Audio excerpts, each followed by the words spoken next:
Hello and very warm welcome to all the students and learners, and today we are going to start a new story which name is The Enemy, and the story is written by Nobel laureate in literature Pearl S. Buck, who is an American writer.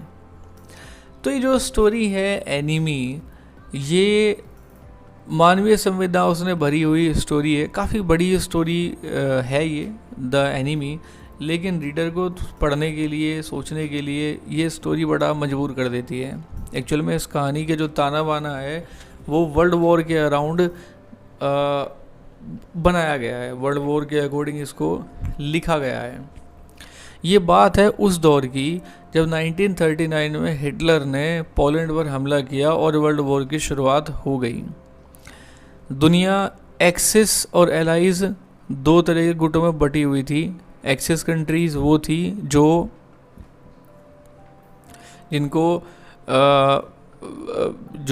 Hitler की सेनाओं के साथ थी। Allies कंट्रियाँ वो थी जो Hitler के विरुद्ध एकजुट हो गई थी।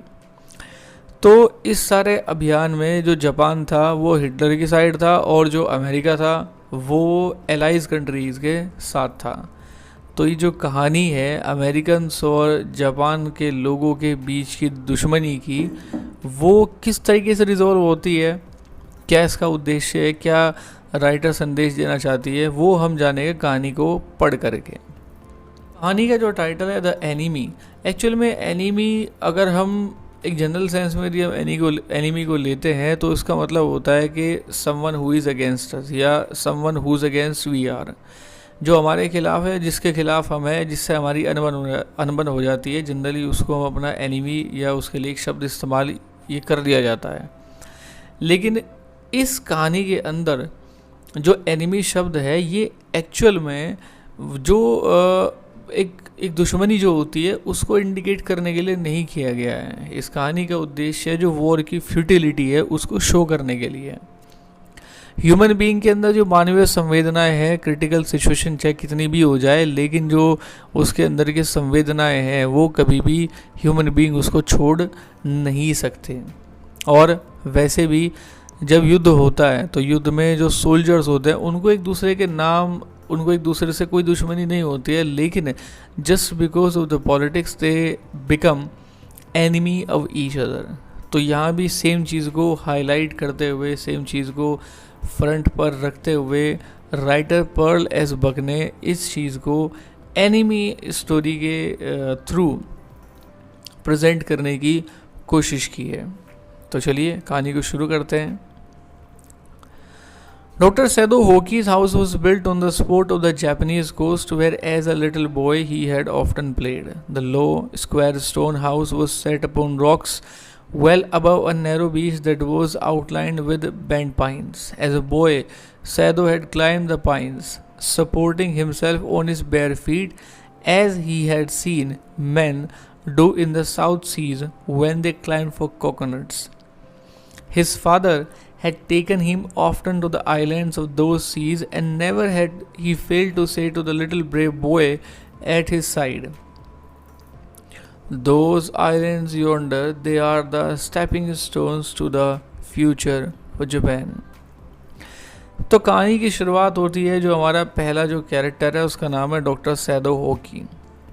तो सैदो होकी का जो घर था वो जापानीज कोस्ट के पास बना हुआ था, जहाँ पर ये छोटा सा बच्चा जब हुआ करता था, खेलता था।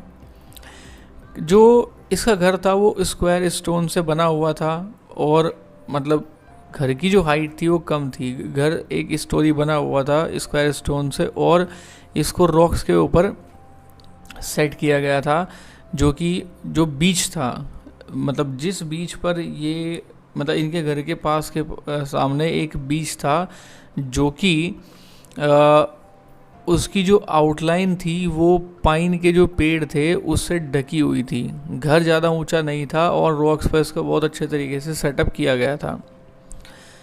जब सैदो एक लड़का था, तो एक छोटा मतलब बच्चा ही था जब सैदो, तो ये पाइन के पेड़ों पर चढ़ा करता था अपने नंगे पैरों से खुद को सपोर्ट करते हुए, जैसे कि इसने साउथ के अंदर लोगों को ऊपर चढ़ते हुए देखा था कोकोनट ट्री को लाने के लिए, कोकोनट्स को तोड़ने के लिए। उसके जो पिताजी थे उसको कभी कभी वो उन आइलैंड पर ले जाते थे और वो कभी भी उस लड़के से कहना नहीं भूले कि जो तुम वहाँ ये आइलैंड देख रहे हो ना, ये जापान के फ्यूचर के स्टेपिंग स्टोन्स हैं। Where shall we step from them, Saito had asked seriously, हम उन पर कहाँ से चढ़ना शुरू करेंगे, सैदो सीरियसली पूछता था।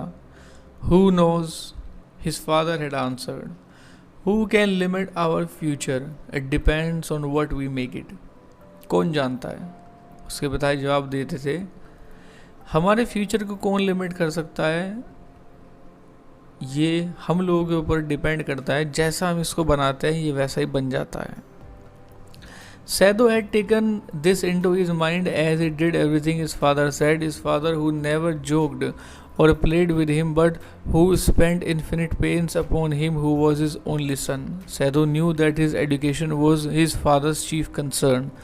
For this reason, he had been sent at 22 to America to learn all that could be learned of surgery and medicine. He had come back at 30, and before his father died, he had seen Sado become famous not only as a surgeon but as a scientist, because he was perfecting a discovery which would render wounds entirely clean. He had not been sent abroad with the troops. Also, he knew there was some slight danger that the old general might need an operation for a condition for which he was now being treated medically, and for this possibility Sado was being kept in Japan. अब क्या होता है कि सैदो ने अपने पिता के द्वारा जो भी बातें कही गई थी उनको हमेशा दिमाग में रखा। उसके पिता ने ना तो कभी उसके साथ हंसी मजाक किया, ना उसके साथ कभी खेले। उन्होंने अपनी ज़िंदगी का जो अधिकतर जो टाइम था वो अपने बेटे के लिए मेहनत करने में बिता दिया। सैदो को बहुत अच्छे तरीके से पता था कि उसके फादर का जो मेन जो कंसर्न है, उसकी जो मुख्य जो चिंता है वो उसकी एजुकेशन को लेकर के है, यानी कि वो अच्छे तरीके से पढ़ लिख जाए। सिर्फ ये उसके फादर का सबसे ज़्यादा कंसर्न था। और इसी रीज़न की वजह से 22 इयर्स की एज में सैदो को सर्जरी और मेडिसिन की पढ़ाई के लिए अमेरिका भेजा गया। अब ये चीज़ आप नोटिस करिएगा कि 22 साल की उम्र में उसको अमेरिका भेजा जाता है मेडिकल और सर्जरी की पढ़ाई करने के लिए, और 30 साल का होने पर यानी कि 8 साल बाद सैदो अपने फादर के मृत्यु से पहले जापान आ जाता है। और जापान आने के बाद वो ना केवल एक फेमस सर्जन बनता है बल्कि वो एक फेमस साइंटिस्ट भी बन जाता है, यानी कि पिता की मृत्यु से पहले यानी कि उसके जो पिता थे उसको एक फेमस सर्जन और फेमस साइंटिस्ट बनते हुए देख पाते हैं, क्योंकि वो एक ऐसी डिस्कवरी पर काम कर रहा था जिसका उद्देश्य था जो घाव जो थे, वुंड्स जो थे, उनको बिल्कुल क्लीन कर देती थी।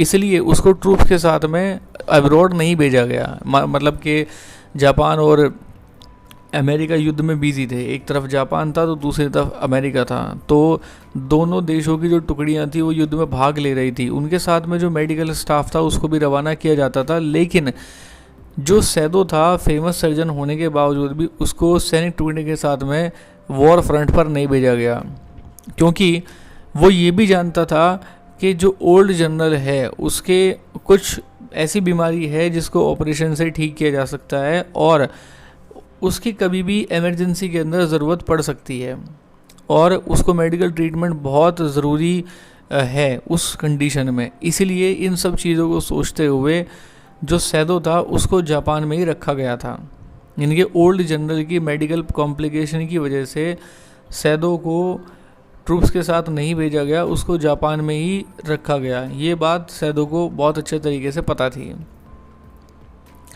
Clouds were rising from the ocean now. The unexpected warmth of the past few days had at night drawn heavy fog from the old cold waves. Sado watched a mist hide outlines of a little island near the shore and then come creeping up the beach below the house, wreathing around the pines. In a few minutes, fog would be wrapped about the house too. Then he would go into the room where Hana, his wife, would be waiting for him with the 2 children. अब ये शाम का समय है और सैदो जो है शायद अपने घर का जो बालकनी या अपने घर का जो बगीचा है वहाँ खड़ा हुआ वो जो शाम का एक नज़ारा होता है समंदर के आसपास का, उसको शायद वो निहार रहा है। अब जो क्लाउड्स हैं वो ओशन से राइज होने शुरू होंगे और जो एक अनएक्सपेक्टेड वार्म्थ है पिछले कुछ दिनों की, अब जैसे जैसे रात पास आएगी तो हैवी फॉग उन कोल्ड वेव्स के थ्रू आ जाएगा। यानी कि ठंड का मौसम था, तो सैदो इस चीज़ को देख रहा था, यानी कि जो आइलैंड की जो आउटलाइन थी किनारे के पास की, वो धीमे धीमे जो कोहरा था उस कोहरे में वो ढक रही थी। और जो ये कोहरा था धीमे धीमे उसका जो हाउस था, जो कि उसका हाउस पत्थरों पर बना हुआ था और वो ऊंचाई में कम था, यानी कि 1 स्टोरी उसका हाउस था, तो जो कोहरा था वो उसके घर को भी अब घेरने जा रहा था। कुछ ही सेकंड्स में जो फॉग है वो उसके घर को भी ढक लेगा। उसके बाद वो रूम में जाता है हाना के पास, जो उसकी बीवी है, जहाँ वो अपने 2 बच्चों के साथ उसका इंतज़ार कर रही है। But at this moment the door open and she looked out a dark blue woolen houri over her kimono. She came to him affectionately and put her arm through his as he stood, smiled and said nothing. He had met Hana in America, but he had waited to fall in love with her until he was sure she was Japanese. His father would never have received her unless she had been pure in her race. He wondered often whom he would have married if he hadn't met Hana, and by what luck he had found her in the most casual way. By chance, literally, at an American professor's house. The professor and his wife had been kind people, anxious to do something for the few foreign students, and the students, though bored, had accepted this kindness. Sado had often told Hana how nearly he had not gone to Professor Harley's house that night. The rooms were so small, the food so bad, the professor's wife so voluble. But he had gone there. He had found Hana, a new student, and he had felt he would love her if it were at all possible. अब देखिए इनके रिश्ते की शुरुआत कैसे होती है। Actual में दोनों लोग मेडिकल और सर्जरी की पढ़ाई अमेरिका के अंदर कर रहे थे। तो इनके जो प्रोफेसर थे, इनके प्रोफेसर एक अमेरिकन प्रोफेसर थे जिनका नाम था मिस्टर हार्ले। दोनों लोग थे इनके प्रोफेसर, मतलब प्रोफेसर उनकी वाइफ, 2 लोग थे, उनका कोई बच्चा नहीं था। और उनके जो कुछ फॉरेन स्टूडेंट्स थे उनका वो बहुत ज़्यादा लगाव किया करते थे, केवल कुछ ही स्टूडेंट्स थे। और मिस्टर हार्ले की जो पत्नी थी उनको ज़्यादा बोलने की आदत थी, तो कभी कभी क्या है कि स्टूडेंट उनकी बातों से बोर भी हो जाया करते थे। लेकिन यदा कदा जब वो अपने यहाँ डिनर पर बुलाया करते थे तो स्टूडेंट वहाँ खुशी खुशी जाया करते थे। तो सैदो जैसे ही अंदर जाता है और कमरे का दरवाज़ा खुलता है, सैदो की जो बीवी है किमोनो के ऊपर एक ट्रेडिशनल होरी ड्रेस होती है जापानीज़ की, जो पहनते हैं शाम के समय किमोनो के ऊपर, उसको डाल लेती है। वो उसके पास बड़े प्यार से आती है और उसके साथ जो उसकी बाहें हैं वो अपने पति के बाहों में डाल लेती है, उसके पास खड़ी होती है, हंसती है और कुछ कहती नहीं है।